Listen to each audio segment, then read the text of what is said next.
aussi ont décidé de vivre autrement, ou tout du moins leur passion est originale. Nous avons choisi de suivre des Dijonnais passionnés de cosplay. Personnages de jeux vidéo, de films, de mangas, ils fabriquent et portent ensuite leurs costumes.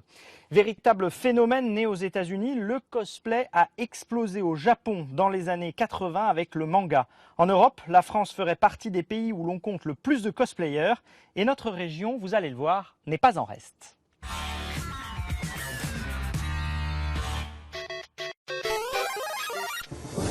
Jeux vidéo, mangas, séries télé, films et parfois littérature, l'univers du cosplay compte de nombreuses galaxies. Contraction des mots costume et play, joué en anglais, le terme naît au Japon il y a près de 40 ans.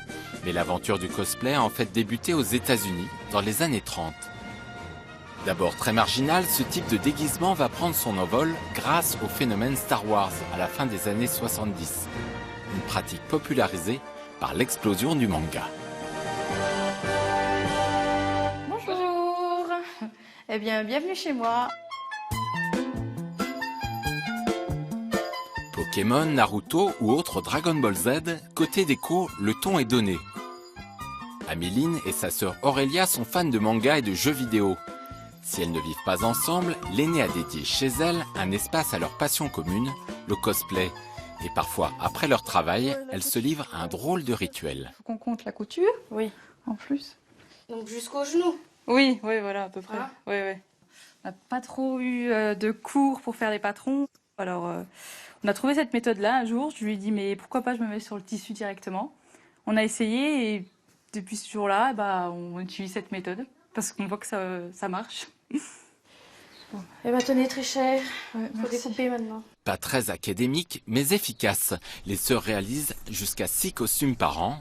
Actuellement, elles se préparent pour leur prochaine convention. Alors là, on est en train de faire le costume d'Aurélia. Donc c'est Mipha, c'est un personnage dans Zelda, dans le dernier Zelda. Et en fait, on a trouvé 2 dessins en fait d'un fan. Toute la partie de la tête, on va faire là. Et là, la partie robe, on va la faire un peu en tulipe. Si ça craque, il faut qu'on puisse recoudre, tu vois. Ici, tout est fait main. C'est d'ailleurs la règle si l'on veut participer à la plupart des concours. Résultat, ces cosplayeuses sont devenues de véritables touche-à-tout. Faut être coiffeur, faut être couturier, peintre, enfin, tous les métiers on fait en fait. Améline et Aurélia pratiquent le cosplay depuis plus de 10 ans. Dans la famille, parents, frères et compagnons ont appris à vivre avec cette passion, une passion parfois mal perçue par le grand public. Il y a plein d'activités maintenant. Quand on va en convention et qu'on est dans le tramway, les gens ils disent mais ils font eux, ils sont complètement tarés ou ouais allez c'est des gosses quoi, c'est des gens qui sont atteints du syndrome de Peter Pan. Je trouve que c'est pas plus extraterrestre que d'être complètement fada de Disneyland et d'aimer Mickey, Minnie, même quand on a 50 ans, et de vouloir acheter à Disneyland les oreilles pour se les mettre sur la tête, pour faire comme tout le monde. Et moi, je ferais pas ce qu'elles font. Faire une prestation comme ça devant des gens qui les regardent et tout, c'est quand même pas évident. Donc je trouve ça formidable qu'elles aient le courage de le faire. Je me suis totalement décomplexée en fait.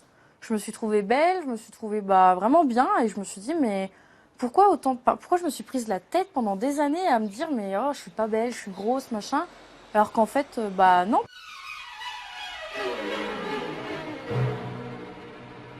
Grâce à toutes les conventions et à tous les concours qu'on a fait, m'être mise sur scène, j'ai pu un peu dévoiler tout ce que j'avais intérieurement, de pouvoir bien m'exprimer et d'être de plus en plus moins timide. Et grâce à ça, je suis quand même mieux aussi dans ma peau. Hein. Quand on était petite, on se déguisait un peu avec ce qu'on avait sous la main. Et puis à l'époque, on cherchait beaucoup d'images sur Google. Et on est tombé en fait sur des images de personnages de jeux vidéo, donc notamment Final Fantasy, sauf que c'était des vraies personnes. Au début, on a cru que c'était des images de synthèse. En fait, on s'est rendu compte que c'était des cosplayers. Donc du coup, après, on a cherché sur Internet ce que c'était le cosplay, comment on pouvait faire, on s'est renseigné et on a découvert cette passion. Oh. Livres, goodies, figurines, les tentations sont nombreuses, car le cosplay s'accompagne souvent d'une passion pour l'univers manga. Les sœurettes ont tout de même les pieds sur terre, même si régulièrement, ces amoureuses du Japon s'autorisent un dépaysement à moindre coût dans ce salon de thé. Coucou. Ça va ? Ça va et toi? Salut. Aujourd'hui, elle retrouve Laurine, une amie. Tu nous as attendus. Pour promouvoir leur passion, elles ont fondé ensemble l'association Chouette Cosplay. Alors, qu'avez-vous choisi? Et bah, du coup, ça sera 3 infernos, s'il te plaît. Pour ces 3 amis, le cosplay est évidemment bien plus qu'un simple déguisement. On se lève, on pense cosplay, on regarde la télé, on pense cosplay, on se couche, on pense cosplay. Quand on regarde une série télé ou un film ou n'importe quoi, on se dit « Oh tiens, je ferais bien ce costume-là ».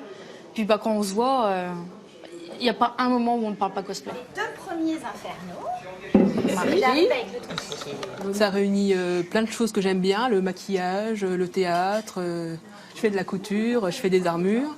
Et j'aime surtout incarner le personnage, en fait, que ce soit en photo ou en prestation sur scène. C'est ce qui me plaît le plus dans le cosplay. Santé. Des spécialités nippones, une bibliothèque pleine de mangas, ici les cosplayers ont le sourire. Pourtant, l'existence d'un salon de thé japonais au centre de Dijon a de quoi surprendre. Ici, ils ont cette possibilité, c'est de ne pas être regardé avec comment dire, insistance, mais plutôt avec admiration.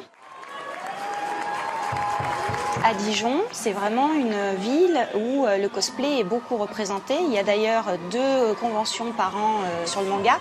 Et on va dire que 2 tiers des personnes qui y vont sont cosplayées. C'est incroyable. C'est bon, allez hop, en route. Fais comme si tu faisais apparaître un pouvoir dans ta main. Regarde là-bas. Il y a quelqu'un qui peut aller changer le crâne de place, s'il vous plaît? Couturier, coiffeur, bricoleur, le cosplayer joue également les photographes. C'est le cas de Laurine. Aujourd'hui, pas de personnages de manga, place aux anges et aux sorcières de l'Évangile de Bastalec, un roman écrit par 2 auteurs dijonnais. Des costumes originaux, entièrement créés et dessinés par notre petite troupe. C'est surtout voir le rendu de tous nos costumes, de notre roleplay, parce que bien sûr, à chaque fois qu'on pose, il faut ressembler au personnage.